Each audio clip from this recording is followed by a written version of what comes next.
감사합니다. 이번에는 또 성탄절이 또 주일과 겹쳐서 더 축복받는 그런 날인 것 같습니다. 그래서 주일날 성탄의 메시지를 좀 할 수 있게 돼서 제 개인적으로 너무나 흐뭇하고요. 그래서 오늘은 성탄의 은총이라는 제목 가지고 말씀을 좀 드리도록 하겠습니다. 어릴 때 같은 경우에는 이제 성탄절을 두고 있으면 굉장히 마음이 들뜨고 또 이제 분위기 자체도요.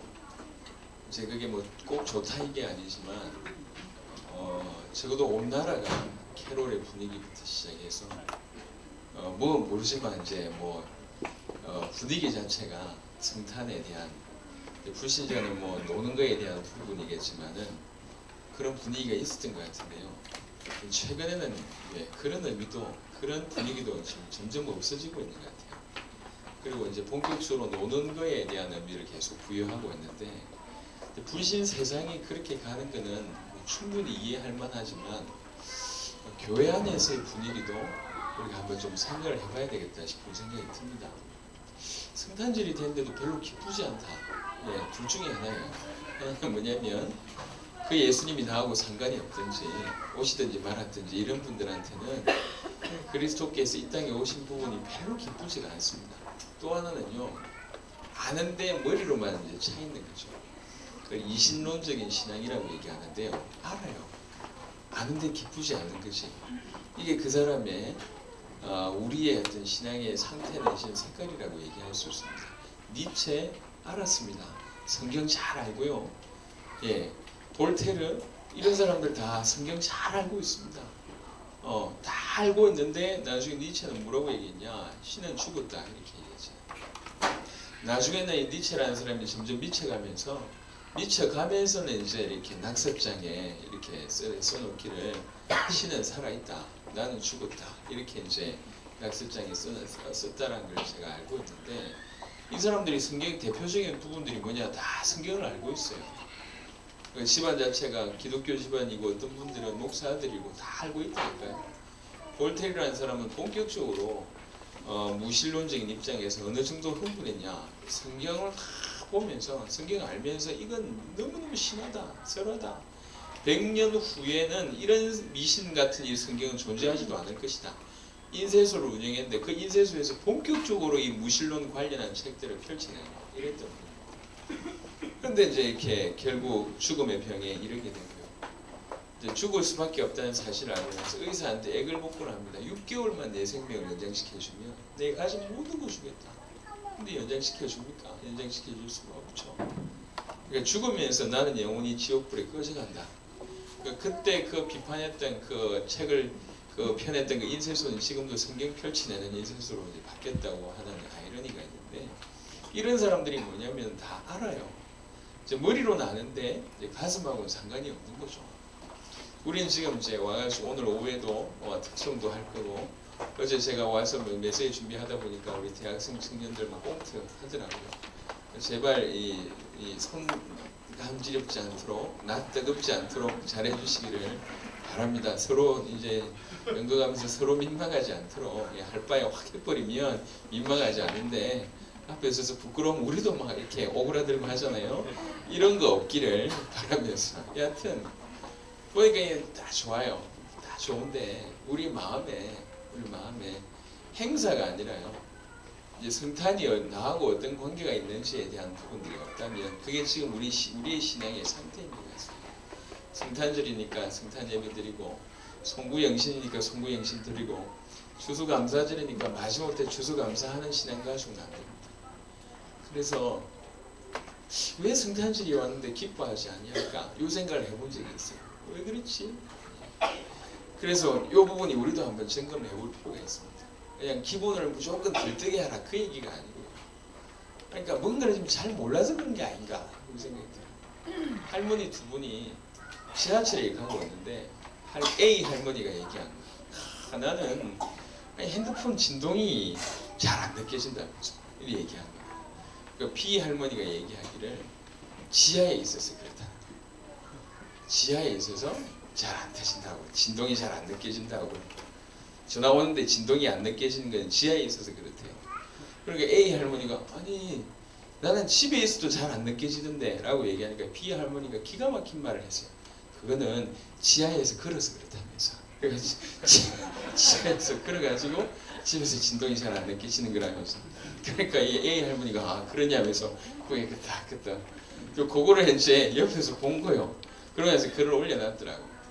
그렇죠. 예, 뭐 두 분 서로는 이해할 수 있는 부분이지만 얼마나 그게 몰라서 하는 말들이잖아요.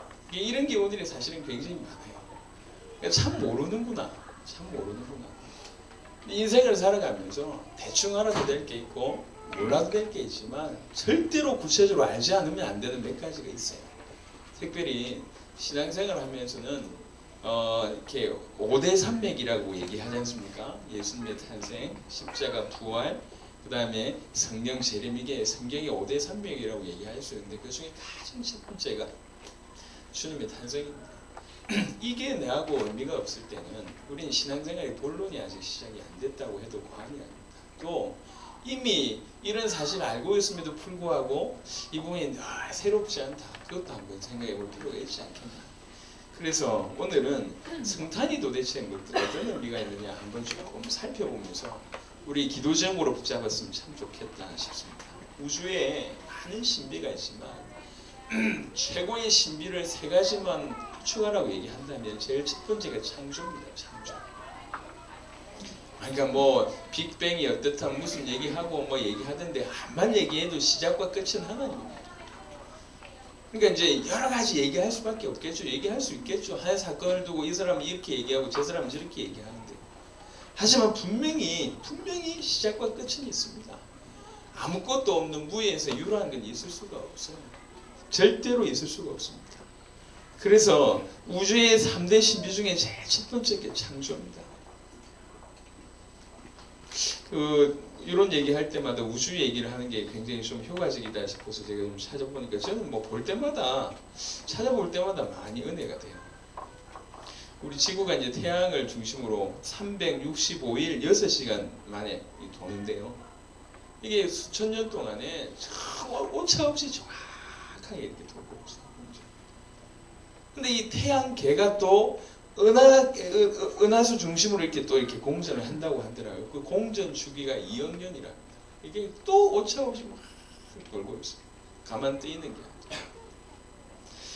지구가 이게 태양 주위로 돌지 않습니까? 이 속도가 얼마 되냐? 무려 1시간에 10만 킬로 간답니다. 1시간에. 이 지구가 10만 킬로를 달려요. 10만 킬로가 어느 정도인지 잘 모르시는 모양인데 우리 박차원나 이런 사람들이 열심히 던져가지고 공 던지는 이렇게 킬로수가 150kg예요. 150kg. 150kg의 몇 배입니까? 엄청난 빠른 속도로 돌고 있는데 한 명도 밖으로 튀어나간 사람이 없어요. 하나님 참 작품이죠. 이게 우주입니다. 이걸 그냥 갑자기 빵 터지가지고 됐다. 말도 안 되는 소리를 하고 있습니다. 자세하게 보면 뭐든지 갖춰진 곳에서 허물어지는 쪽으로 흘러가게 되어 있습니다. 원리라는 게. 그러니까 아무것도 없는 데서 점점 질서를 갖춰가는 게 아닙니다. 갖춰져 있는 질서에서 허물어지는 게 그게 우주의 원리예요. 자세하게 보시면. 그게 하나님께서 얼마나 이렇게 정확하게 만드셨는지. 우리가 육안으로 볼 수 있는 별이 한 10만 개 정도라고 얘기하는데 전자 이렇게 현미경으로 좀 자세하게 볼 수 있는 망원경으로 자세하게 볼 수 있는 숫자가 2천억 개 정도 된다고 얘기합니다. 2천억 개. 근데 2천억 개를 가지고 또 좀 더 이제 깊이 있게 볼 수 있는 최신 망원경을 가지고 볼 수 있는 숫자가 2천억 개 곱하기 1,000억 개랍니다. 그러니까 볼 수 있는 것만이다. 그럼 볼 수 없는 건 어느 정도입니까? 이게 서로 딱 지극한 이 기가 막히게 공간을 유지하면서 이렇게 돌아가고 있다는 얘기예요. 보이드라는 우주물리학자, 런던 대학의 우주물리학자가 그 얘기를 했습니다. 자기 전공을 통해서 자세하게 보니까 자기는 찬송가 79장, 이게 자기 신앙 간증입니다. 주 하나님 지으신 모든 세계 내 마음속에 그려볼 때 하늘의 별 울려 퍼지는 외성 주님의 권능 우주의 참내. 과연 이게 정말로 자세하게 보니까 대충 알아서 그렇지 자세하게 보니까 과연 그렇다는 거죠. 이 위대하고 거대한 게 어떻게 이렇게 성경은 얘기합니다. 창세기 1장 1절은요 신앙의 출발점입니다. 태초에 하나님이 천지를 창조하십니다. 신앙의 출발이 그곳입니다. 우주의 신비 중에 최고의 신비가 뭐냐? 창조예요. 창조. 그 다음에 신비를 들 수 있는 게 뭐냐? 그게 재창조예요. 그래서 부활이라고 얘기하지 않습니까? 죽음을 이겼다. 이거는 창조 질서를 위배하는 겁니다. 창조 질서를 뛰어넘는 겁니다. 죽음을 이겼다. 그게 부활입니다. 죽음을 이겼다는 얘기는 죽음의 세력을 잡고 있는 사단을 이겼다. 그 얘기거든요. 이거는 재창조의 역사입니다. 그러니까 쉽게 부활 이게 아니라 사실은 어마어마한 게 그 안에 녹아져 있습니다. 그리고 세 번째 기적이라고 할 수 있는 게 그게 탄생입니다. 다른 말로 얘기해서 하나님이 인간의 몸을 입고 오셨다. 그 얘기죠. 이거는 우리가 볼 때는 그냥 뭐 이제 성탄절에 뭐 케이크 하나 자르고 축하 한번 해주면 될 일이라고 생각하지만 엄격하게 자세하게 연구를 해보면 사실은 우주의 3대 기적 중의 기적입니다. 신비 중의 신비입니다. 물은 물로 닦고요. 기름은 기름으로 닦는다는 말이 있습니다. 인간사에 나타난 여러 가지 삶의 모순이나 죄악의 여러 가지 모습들, 그 상처들 해결하는 길은 하나님 인간 대시해서 그 문제를 직접 해결하는 길 말고는 없어요. 그래서 인간의 몸을 입고 이 땅에 오셨습니다. 영원한 하나님의 세계와 인간의 세계를 연결시키기 위한 어떻게 보면 어떤 커뮤니케이션의 일종이라고 얘기할 수가 있겠죠. 중보의 역할, 그분이 감당하시지 않으면 안 된다는 거죠. 그래서 사실은 주님의 탄생을 두고 몇 천년부터 계속 얘기하지 않습니까? 당장 인간이 타락하자마자 제일 먼저 얘기한 게 창세기 3장 15절입니다. 여인의 후손으로 올 것이다. 보내겠다는 얘기죠. 여인의 후손으로 올 것이다. 이사야 7장 14절 동정녀의 몸으로 처녀가 아들을 낳으리니 그 이름을 임마누엘이라 하리라. 이 얘기했어요. 당장 얘기합니다. 보내겠다는 얘기 아닙니까? 다른 말로 오시겠다는 얘기 아닙니까? 이게 탄생이라는 얘기는 주님의 성탄이라는 얘기는 그냥 이런 얘기가 아니고 나중에 결말로 보겠지만 천사들이 너무 놀라워서 찬양할 수밖에 없는 놀라운 기적입니다. 그 성탄을 우리가 날마다 기념해야 되겠지만은 1년에 한 번 기념하는 게 이제 이렇게 12월 25일로 이제 우리가 기념하는 거죠. 메리 크리스마스라는 얘기는 마스는 예배라는 뜻이고요. 그리스도를 기쁨으로 예배해라 그 뜻입니다. 메리 크리스마스. 이게 이제 점점 의미가 이제 바뀌어들고 있죠. 이게 즐거운 뭐 이렇게 공유를 보내라 이런 식의 의미가 점점 바뀌고 있습니다. 굉장히 중요한 얘기입니다. 큰일 났습니다. 의미를 잃어버리게 만드는 거죠. 살아가면서요. 사람들 가슴에도 뭐가 담겨져 있느냐에 따라 늘 다르거든요. 어떤 일을 하는 데 있어서 의미를 알고 하는 사람과 그냥 하는 사람은 달라요. 오늘 우리 이제 신동훈 전사님이 우리 교회에서 뭐 공식적으로 마지막 예배인데 신동훈 전사님이 지대한 영향을 끼쳐서 빠지면 뭐 끈끈한 게 많아. 성가대도 그렇고 저 뒤에 방송 음향도 그렇고 하다못해 테이프 복사며 그동안 우리가 했던 CD며 전도 수첩이며 다 제 손을 거쳐갔기 때문에 실시간 훈련이며 이런 것들이 지금 펑크가 한두 가지 나는 게 아닌 것 같아요. 당장 뭐 다음 주에 성가대부터라도 지휘자가 없는 일들이 이제 벌어지는데 그죠? 예, 여튼 다음 주부터 얘기하세요. 그냥 이리 하지 말고 앞에 처음부터 쭉 서가지고 하세요. 찬양팀 하는 것처럼. 그래 하면 뭐 분위기가 더 나을 수도 있겠다 싶은 생각이 드는데 여하튼 그러니까 이제 성가대 같은 경우에도요. 의미를 알고 성가대에 서는 사람하고 그냥 성가대에 서는 사람하고 달라요. 의미를 알고 있는 사람은 이 예배에 우리 성도들을 대표해서 찬양하는 것이 얼마나 귀하냐. 시간도 지키고 그 다음 헌신할 수 있는 거 헌신하고 이러잖아요. 여러분 가운데도 그래서 어떤 분이 헌신한 거 아닙니까? 너무 중요하다 싶어서 의미를 알고 하는데 똑같이 행동해도 의미를 모르면 시간표가 오든지 한계가 오든지 그건 손 털어버립니다. 그게 인생이에요. 똑같습니다. 의미를 아는 것과 모르는 것은 많이 차이가 납니다. 그래서 의미를 아는 것이 기도다라는 말은 제가 볼 때 굉장히 합리적이고 일리 있는 말입니다. 그러니까 신앙생활을 할 때 그냥 하는 것이 아니라 뭔 의미냐? 예배를 드릴 때도 성탄이라고 얘기할 때 이게 어떤 의미냐? 이러고 예배를 드리는 거하고 모르는 거하고는 천지 차이죠. 저는 여러분들이 귀한 어려운 시간 내서 또 이렇게 귀하게 헌신하는데 의미를 아는 자답게 신앙생활을 할 수 있기를 예수 이름으로 축원합니다. 그래서 예배 때마다 이 의미만 해보게 되어졌다. 어떤 의미인지만 알아도 달라집니다.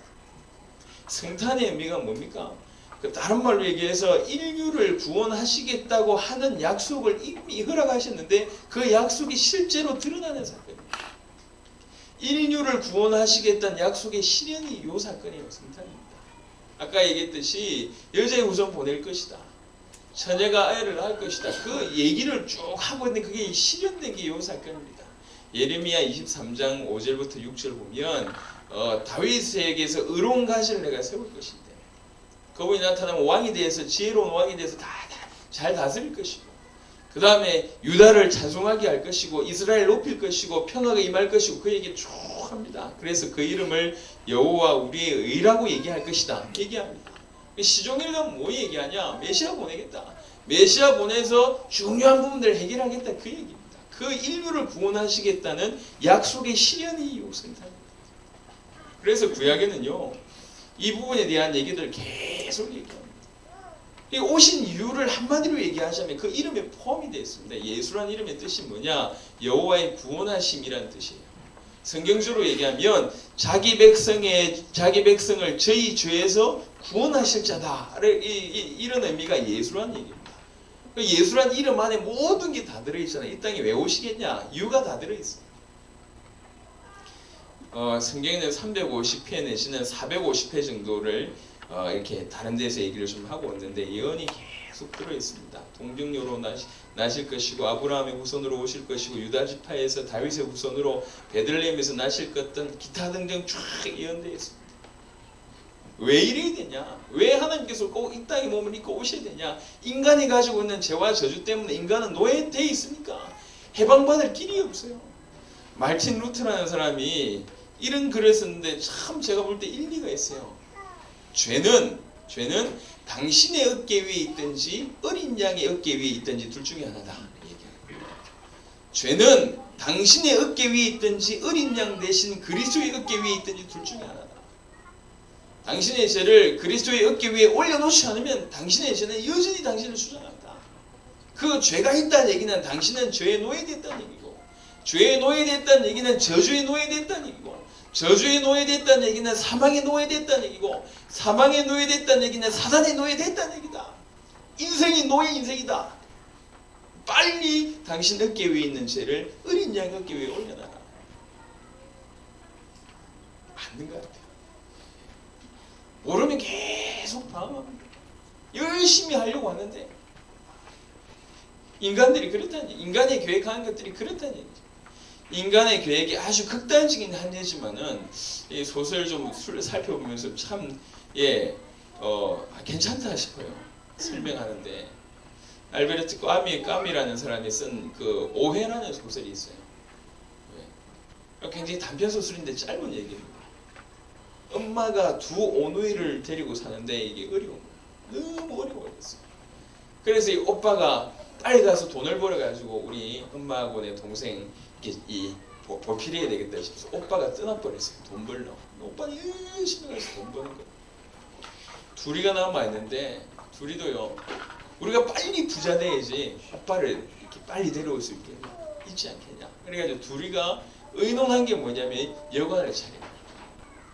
강 옆에 여관을 차려요. 여관을 차렸는데 빨리 돈 벌 수 있는 방법이 뭘까? 이래가지고 극단적인 짓을 하게 됩니다. 엄마하고 여동생. 그래서 사람들이 많지 않은데 올 때마다 손님이 올 때마다 밤에 이렇게 다 해놓고 밤에 잘 때마다 이 엄마하고 이 여동생이 가지고 이렇게 손님의 목을 졸라가지고 죽이는 일이 벌어져요. 그래놓고 그 안에 짐을 도둑질하는. 그래 빨리 부자는 거예요. 계속 그런 일이 이제 벌어져요. 어느 날 오빠가 이제 돈을 정말 열심히 노력해서 돈을 벌어놓고 이제 갔는데 엄마하고 여간한다는 얘기를 알고 자기가 이제 변장해서 갔어요. 깜짝 놀래겠죠. 그래가지고 이제 가방에 돈 다 집어넣고 자기 사진하고 어릴 때 가지고 있던 것들을 다 집어넣고 가방 메고 가서 변장하고 하룻밤을 묵는데 이 오빠인 줄 모르고 말이지 이 엄마하고 여동생이 들어가서 목 졸라 죽인 거예요. 목 졸라 죽이고 오빠를 버리고 나서 그 안에 가방을 보니까 이게 말이지 돈만 들어있을 뿐만 아니라 자기하고 찍었던 이 오빠 사진 이렇게 다 같이 들어있는 통곡하는 내용이 그 오해라는 소설의 내용이 요약입니다. 이게 좋은 의도죠. 좋은 시작인데 열심히 산 결국이 결국 이거란 얘기지. 인생이 이런 짓을 반복하고 있지 않냐. 극단적인 예입니다만 그 죄 가운데 있는 인생, 저주 가운데 있는 인생이라는 게 그냥 얘기가 아닙니다. 계속 실패의 연속이에요. 좋은 의도였든지 나쁜 의도였든지 상관없이 본인 상관없이 뭔가 잡혀있다는 얘기예요. 벗어날 수가 없어요. 열심히 노력하면 벗어날 수 있습니까? 못 벗어난다니까요. 그래서 뭐 우리가 뭐 똑똑한 사람 의지하기도 하는데 답이 없습니다. 최고의 현인이라고 할 수 있는 소크라테스는 결국 뭐라고 얘기했냐? 나는 알았는데 뭘 알았냐? 내가 모른다는 걸 알았다 이 얘기였어. 나는 나의 무지를 알았다. 그게 소크라테스요. 그 마음에서 뭐라고 얘기했냐? 나는 죄를 씻기 위해서 무릎이 닳도록 기도한다. 이건 뭐 무슨 말입니까? 구세주가 아니란 얘기 아닙니까? 공자가 뭐라고 얘기했냐? 나는 미래를 모른다. 그 사람의 많은 부분을 요약해보면 그래요. 배운 건 많이 있지만 불교 창시한 습관은 한마디를 얘기한 겁니다. 결국 너희 구원, 즉 해탈은 너희가 힘써서 이루어라. 열심히 노력해서 해탈을 이루어라. 그 얘기잖아. 인도의 태양이라고 얘기할 수 있는 간디 같은 경우는 죽기 2주 전에 뭐라고 했냐? 야, 나는 괴롭다. 내가 어떻게 뭘 얘기해야 될지 모르겠다. 괴테라는 사람이 뭐라고 얘기했냐? 빛이 그립다. 문 좀 열어달라. 죽기 전에. 한 시대를 풍미했던 지금도 영향을 끼치고 있는 사람들이 했던 말들입니다. 그들의 사상입니다. 예수님은 뭐라고 얘기했냐? 누구든지 목마른 자는 내게로 와서 마시라. 생수의 강이 너에게 넘쳐날 것이다. 나는 곧 길이요 진리요 생명이니 나로 말미암지 않고 아버지 길 올 자가 없다. 완벽한 메시지를 주셨습니다. 한 길밖에 없어요. 인생이 이런 죄와 저주 가운데 있는데 이 죄 문제, 이 영원한 저주의 문제를 해결할 수 있는 길이 한 길밖에 없습니다. 그 길이 그리스도입니다. 그 그리스도 일을 하시기 위해서 이 땅에 인간의 몸을 입고 오신 날이 그겠습니다. 의미만 알아도 예수는 여호와의 구원하심이란 뜻이죠. 오셔서 뭐 하겠다는 얘기냐? 이 죄로부터 구원하겠다. 인류 역사와 개인의 삶의 암적인 존재라고 얘기할 수 있는 이 죄, 이 죄를 범할 수밖에 없는 배경, 흑암과 사단, 이 죄의 결과가 뭡니까? 결국 하나님 떠남인데 이 모든 것을 해결하는 것이 구원입니다. 구원의 길을 여시기 위해서 이 땅에 오셨습니다. 구원의 길은 결국 십자가와 부활로 완성이 되는데요. 십자가와 부활로 완성한 그 시작이 뭐냐? 죄 없는 몸으로 이 땅에 탄생한 그게 시작입니다. 그게 성탄의 모습입니다. 저는 예전에 아니 천사가 나타나가지고 좋은 소식을 얘기를 해요. 온 백성에게 미칠 큰 기쁨의 좋은 소식 얘기를. 제가 이렇게 지금까지 신앙생활을 해오면서요, 큰 기쁨의 좋은 소식이라고 천사는 얘기하는데 큰 기쁨의 좋은 소식인 것처럼 받아들이는 사람 제가 거의 못 봤어요. 마치 예를 들면 갑자기 100억 돈을 버는 사람처럼, 아니면 갑자기 자기가 원했던 곳에 최고의 이런 사람들처럼 기뻐하는 이런 기쁨도 제가 본 적이 없어요. 성탄절 하는데 행사도 하고 뭐 해가지고 저녁에 먼 순서도 갖고 분위기도 뭐 뜨겁고 다 좋은데 주님의 성탄 때문에 예를 들면 주님이 나를 위해서 이 땅에 태어나셨구나, 그 이유 때문에 눈물을 흘리는 사람 제가 본 적이 없고 저도 그러지 못해요. 이게 뭔가 갭이 있구나. 이게 하나님은 천사를 통해서 이리 얘기하고 있는데 우리는 받아들이기를 이게 아무것도 아니에요. 이게 주님의 성탄이에요. 큰 기쁨의 좋은 소식, 너무 불행한 소식이 끊이지 않는데도 불구하고 그 불행한 소식을 모든 걸 넘어설 수 있는 큰 기쁨의 좋은 소식이라면 그걸 다 넘어설 수 있잖아요. 돈이 없어가지고 이것도 힘들고 저것도 힘들고 이것도 못하고 저것도 못하고 있는데 어느 날 갑자기 큰 문들이 열려버렸어요. 한꺼번에 해결될 수 있는 큰 문들이 열려서 더 이상 슬퍼할 이유가 없어요. 왜 그러냐? 이거하고 비교 안 될 큰 기쁨의 좋은 소식이 와버렸기 때문에. 아니 인간관계도 문제고 이것도 문제고 저것도 문제인데 갑자기 큰 문이 열려버렸어요.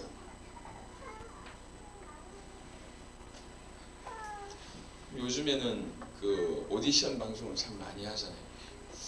오디션 방송 볼 때마다 저도 참 재밌어요. 이렇게. 전혀 무명이었던 사람이 기가 막히게 노래하는 걸 보면 막 저도 감동이 돼요. 심지어는 이 사회에 보는 이 심사 보는 사람이 감동할 때 저도 막 감동이 돼요. 어젠가 그젠가 또 잠시 TV를 보는데 보아라는 사람이 울더라고. 거의 눈 안 보이는 사람이 나와가지고 노래하고 춤추는 모습 보면서 얼마나 노력했으면 이 정도까지 실력이 됐냐면서 보아가 심사를 못하고 막 울더라고요. 아, 나도 눈물이 나네. 내가 왜 눈물이 나는지 모르겠어요. 막 감동이 되는 거예요. 멋있다. 이 사람이 이 자리에서 심사위원을 울리기까지 얼마나 했을까? 울리려고 한 건 아닐 거 아니에요. 심지어는 자기는 자기 실력도 모를 거 아니야. 열심히 한 거예요. 과연 사람들이 내 노래를 들어줄까? 내 춤을 어떻게 평가할까? 심사위원 울어버린데 다 길이지 뭐. 안 그렇습니까? 너무 슬픔이 많은데 이거하고 비교 안 될 큰 기쁨의 좋은 소식을 주셨다. 너희를 위하여 다윗의 동네에 구주가 나셨다. 그분이 예수다. 이 얘기를 하고 있는 거예요, 이게 지금.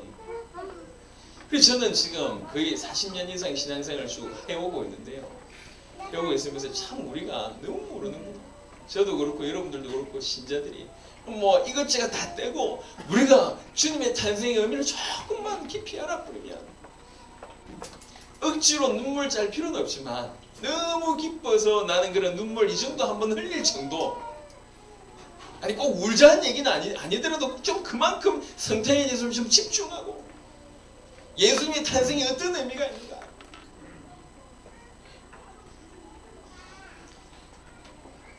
아니 태어났는데 이제 이렇게 조금 철이 들고 나서요. 좀 이렇게 생각이 들고 나서 막 애들 띄워놓는데 자기 집에 자기 할아버지하고 이렇게 엄마하고 자기밖에 없어. 엄마는 돈을 벌어야 되니까 엄마는 나가야 되고. 그러니까 할아버지가 이 병이 들어가지고요. 움직이질 못해요.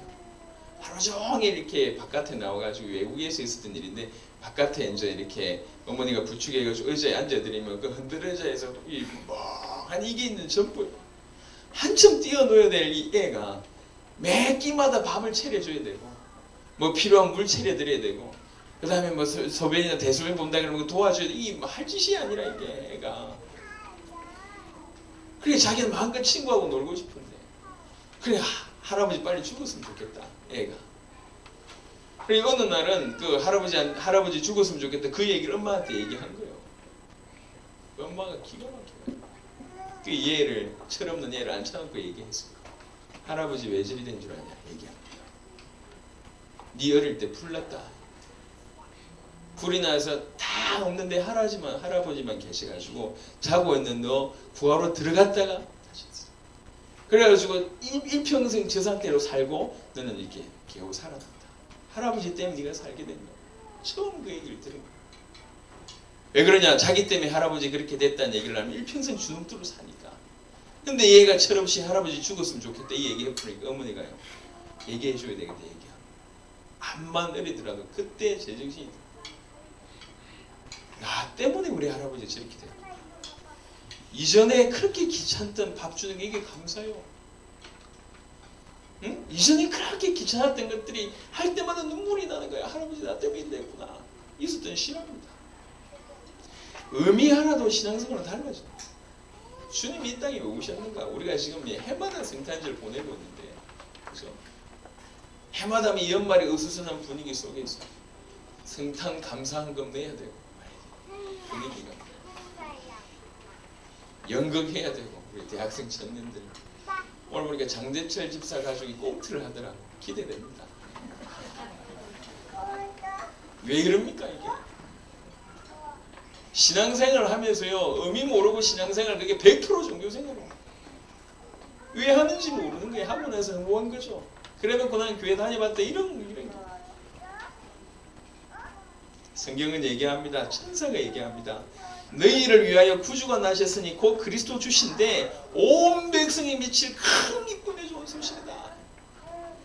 심리학자가요 어떤 블럭을 하나 딱 정해가지고 실험을 하네요. 블럭에 한 집에 한 뭐 몇 개 없는데 10대 개 있나? 아침마다 $100씩을 문 앞에 놓은 거예요. 이렇게. 그 블록 전체에 집 앞에. 그러니까 이렇게 이 과학자, 이 심리학자가 지나가면서 $100를 놓고 간 거예요. 문을 열고 나와보니까 $100가 있네. 이게 도대체 무슨 일인가? 주인은 없고 의아해하면서 그 $100를 주고 갔어요. 그 다음 날에도 또 $100가 있는 거예요. 그 다음 날에 또 $100가 있어요. 3일째 된 날에도 온 동네, 그 블럭에 있는 온 동네가 뜨들썩해요. 이게 뭐냐? 아니 문 열면 $100니까 너무 좋다면서. 도대체 누가 준 것이냐? 아, 그 어떤 이 심리학자가 준 것 같다면서 너무 좋아하고요. 막 온 동네가 난리가 났어요. 두 주쯤 지나니까 이제 문 앞에 기다리고 있는 놈도 있고, 두 주쯤 지나니까요. 한 3주 정도 지나니까 돈을 $100를 놔두고 가고 그걸 챙긴 거를 이 동네 사람들이 이상해하지 않아요. 4주 정도 지나니까 당연하게 생각해요. 그러다가 한 달 지났을 때 끊어버렸어요. 사실은 그 반응을 보려고 끊어버렸어요. 그러니까 심리학자가 그냥 지나가는 거예요. 이렇게 돈 안 주고. 그러니까 이 사람들이 왜 그냥 지나가냐고. 왜 그냥 지나가요? 돈 주고 가야지. 그래가지고 불쾌해하는 거예요. 화를 내는 거예요. 오늘 돈 줘야 되는데 왜 그냥 지나가냐면서 화를 내는 거예요. 요걸 이제 기록했어요. 사람들의 심리가 이런 겁니다. 너무 큰 은총을 너무 큰 감사를 모르는 거니까 이게 인생이구나. 아니 한 달치 받았으면 $3,000인데 우리말로 얘기하면 300만 원이 공짜로 들어온 건데 매번 $100씩 들어온 게 오늘 끊겼다는 얘기지. 그걸로 뭐 불쾌하게 생각하고 $3,000 준 거에 대해서 고맙게 생각하는 것이 아니라 당연한 건데 당연한 걸 안 했다는 식으로 따지고 드는 거예요. 인생이구나. 너무 큰 은총을 받았는데도 불구하고 그걸 생각을 안 해요. 왜 더 안 주냐는 얘기지. 당연히 줘야 되는데 왜 더 안 주냐. 이게 인생이라. 이게 인생. 심리학자의 글을 읽으면 저도 참 회개 많이 했습니다. 야, 우리 인생이 이렇구나. 성탄은 뭐냐? 온 백성에게 미칠 큰 기쁨의 좋은 소식이라고 천사가 얘기했어요. 그래서 어느 정도 얘기했냐? 찬송하면서 지극히 높은 곳에서는 하나님께 영광이요, 땅에서는 하나님이 기뻐하신 사람들 중에 평화로다. 이게 성탄이 이런 의미가 있는 거예요. 하나님께 최고의 영광이다. 주님이 인간의 몸을 입고 이 땅에 등장하신 것이 최고의 영광이고, 그때부터 하나님이 택정하신 사람들, 구원받을 우리에게는 뭐냐? 이게 최고의 평화다. 평화는 용서가 전제되지 않으면 평화라는 게 있을 수가 없어요. 우리는 하나님께 많은 불의와 단절과 많은 부분의 죄를 범했습니다. 그 죄가 해결되지 않으면 주님과의 평화라는 건 있을 수 없고 우리 간의 평화라는 건 있을 수 없는데, 그 용서를 하시겠다는 의지가 주께서 이 땅에 몸을 입고 오신 겁니다. 하나님 우리를 먼저 창조하신 것처럼 우리를 먼저 또 용서하신 거죠. 이 사건이 우리와 의논하지 않으시고 주께서 독단적으로 행하신, 단독적으로 행하신, 이 땅의 인간 세계에 개입하신 사건이 그게 성탄입니다.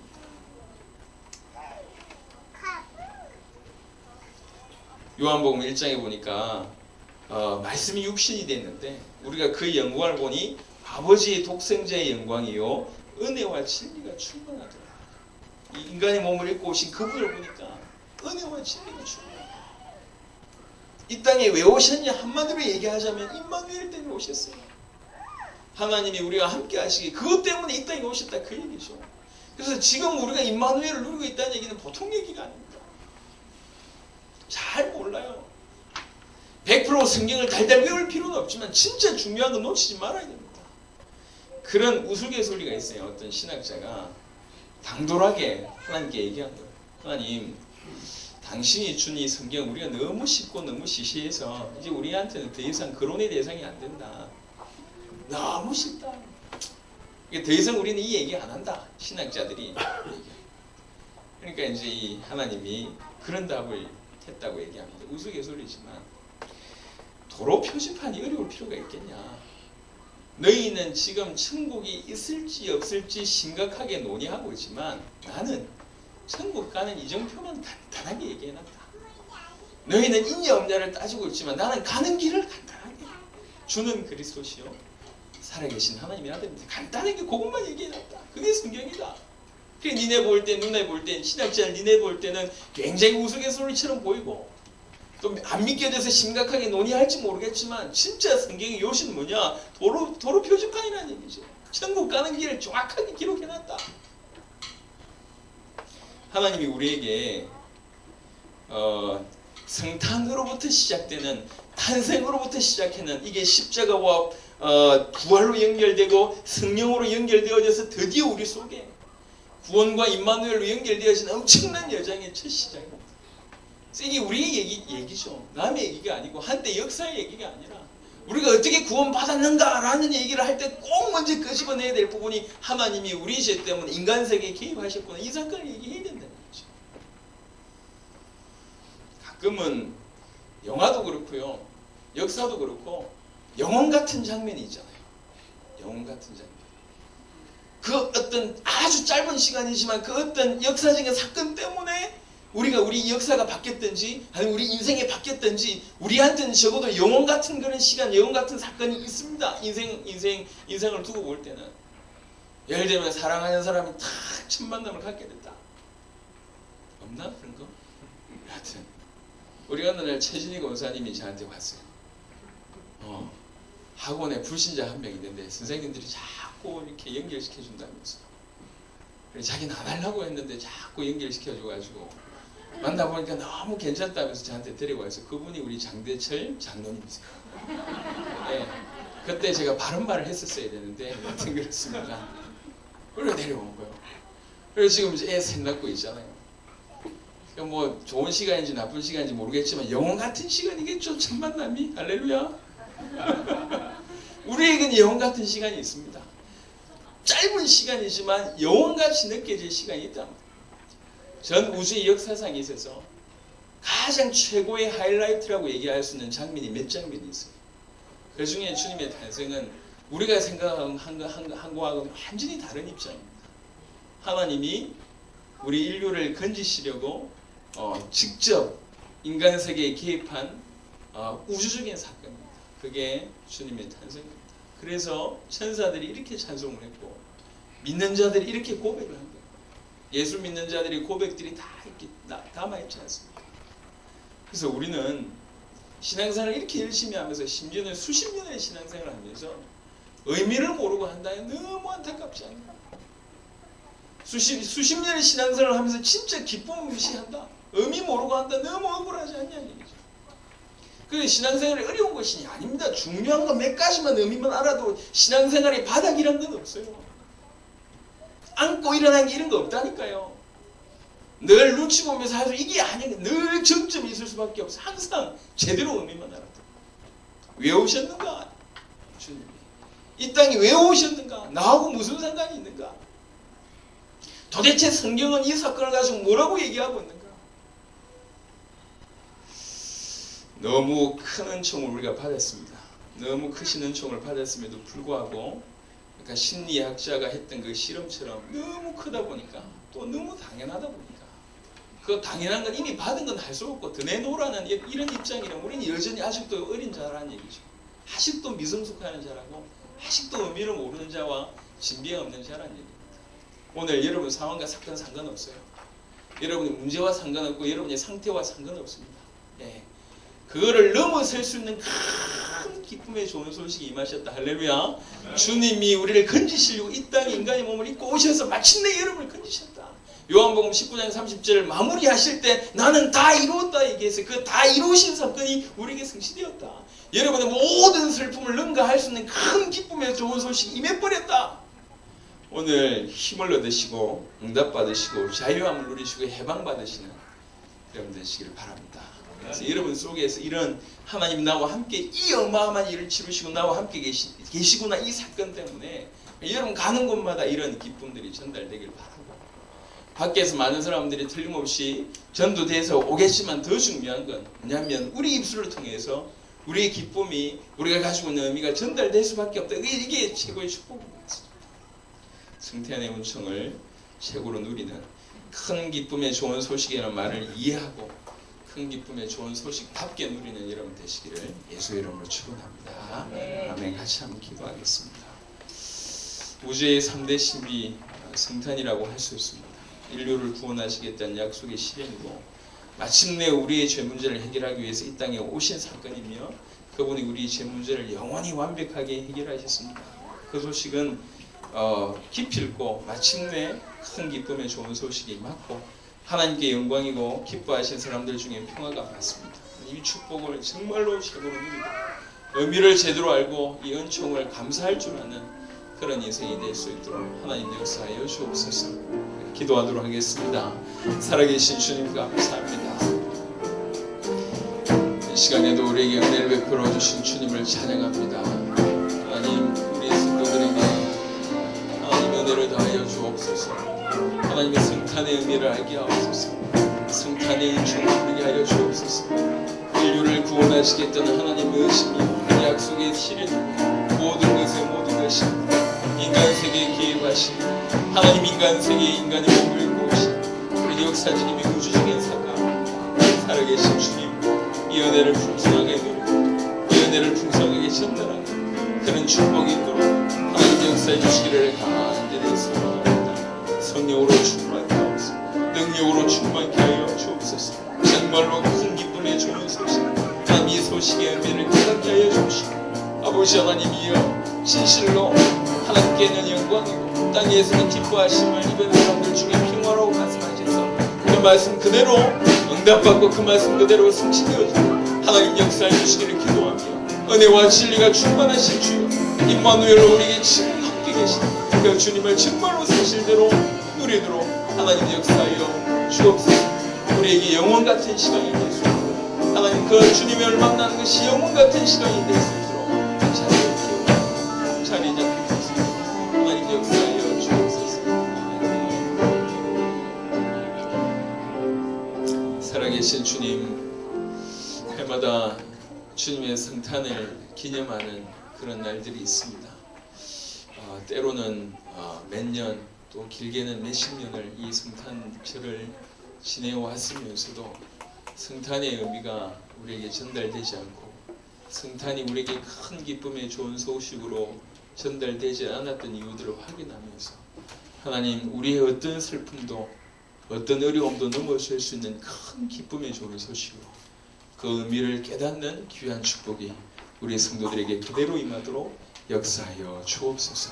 하나님 마침내 성탄하심으로 말미암아 십자가와 부활 사건으로 성령의 역사하심으로 우리에게 구원이 임했고 우리에게 임마누엘의 축복이 이루어졌습니다.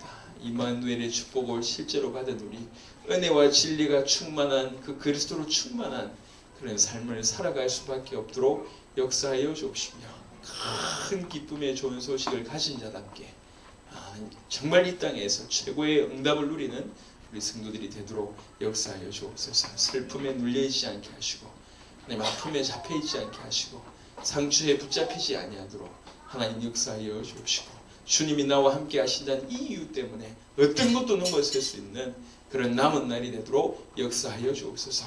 말세시 말에 주님이 기뻐하시는 당대 세계복음화의 걸음을 힘있게 걸어갈 수 있는 우리 귀한 성도들이 되도록 역사하여 주옵시며 오늘도 어두운 마음으로 왔다면 참된 빛을 발견하게 하옵시며 슬픔 가운데 있다면 기쁨으로 충만해질 수 있도록 역사하여 주옵소서. 감사를 드렸고 살아계신 우리 주 예수 그리스도의 이름으로 기도드렸습니다.